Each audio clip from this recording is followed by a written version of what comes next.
ഹജ്ജിന് മുമ്പുള്ള അവസാന വെള്ളിയാഴ്ചയായി ഇന്ന് മക്കയിലെ ഹറം പള്ളിയിൽ നടന്ന ജുമാ നമസ്കാരത്തിൽ ലക്ഷക്കണക്കിന് തീർത്ഥാടകർ പങ്കെടുത്തു. ജുമാ കഴിഞ്ഞ താമസ സ്ഥലത്തേക്ക് മടങ്ങിയ ഇന്ത്യൻ തീർത്ഥാടകരെ സഹായിക്കാൻ ഇന്ത്യൻ ഹജ്ജ് മിഷൻ ഉദ്യോഗസ്ഥരും സന്നദ്ധ പ്രവർത്തകരും ഉണ്ടായിരുന്നു.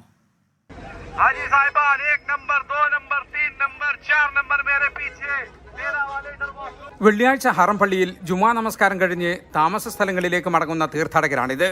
അസീസിയയിൽ താമസിക്കുന്ന ഇന്ത്യൻ തീർത്ഥാടകരെ സംബന്ധിച്ചിടത്തോളം 2 ബസ്സുകൾ കയറി ഇറങ്ങി വേണം താമസ സ്ഥലത്തെത്താൻ. സൗദി ഗവൺമെന്റ് ഒരുക്കിയ ബസ്സുകളിൽ കുദൈ പാർക്കിംഗിലേക്ക് പോകും. അവിടെ നിന്ന് ഇന്ത്യൻ ഹജ്ജ് മിഷൻ ഒരുക്കിയ ബസ്സുകളിൽ അസീസിയയിലേക്കും. ശക്തമായ ചൂടിൽ തീർത്ഥാടകരെ സഹായിക്കാൻ ഇന്ത്യൻ കോൺസുൽ ജനറലിന്റെ നേതൃത്വത്തിൽ ഹജ്ജ് മിഷൻ ഉദ്യോഗസ്ഥരും വിവിധ സന്നദ്ധ സംഘടനാ പ്രതിനിധികളുമുണ്ട്. തീർത്ഥാടകർക്ക് വെള്ളം, ജ്യൂസ്, ചെരുപ്പ് തുടങ്ങിയവ ഇവർ വിതരണം ചെയ്യുന്നു.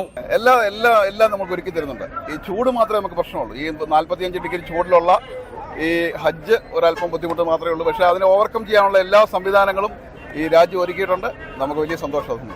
ഇന്ന് വളരെയേറെ സന്തോഷമുള്ള ഒരു ദിവസമായിരുന്നു. കാരണം പുണ്യമാക്കപ്പെട്ട ഈ മാസത്തിലെ വളരെ പുണ്യകരമായ ഒരു ദിവസമാണ് വെള്ളി.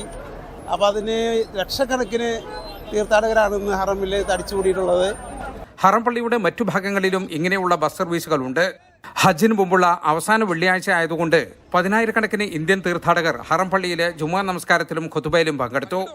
ഇവരെ കൃത്യമായി ബസ് കയറ്റി താമസ സ്ഥലങ്ങളിൽ എത്തിക്കുക എന്നത് ഹജ്ജിന് മുമ്പ് ഇന്ത്യൻ ഹജ്ജ് മിഷൻ നേരിടുന്ന പ്രധാനപ്പെട്ട വെല്ലുവിളിയാണ്.